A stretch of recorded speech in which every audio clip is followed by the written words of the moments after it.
that.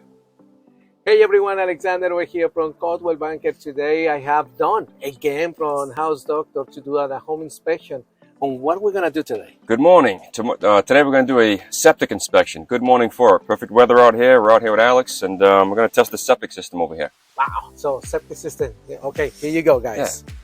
So good day to learn a little bit about your septic systems if you have one. A lot of homes in Rhode Island have septic systems.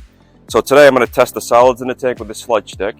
I'm going to check the levels in the tank, and we're going to start this flow test on the system to make sure it's working properly.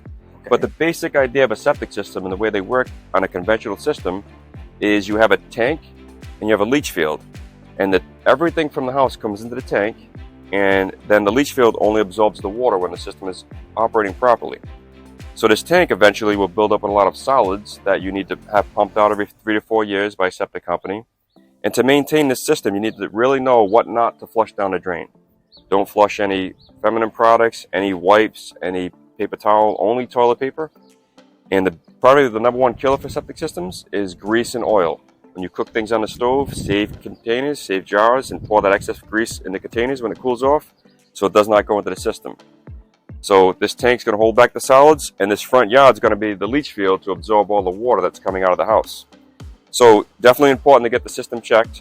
So we're going to perform a flow test on this system, and every system's designed per bedroom of the house. This house is a 4-bedroom design, larger system. It should be able to absorb more water.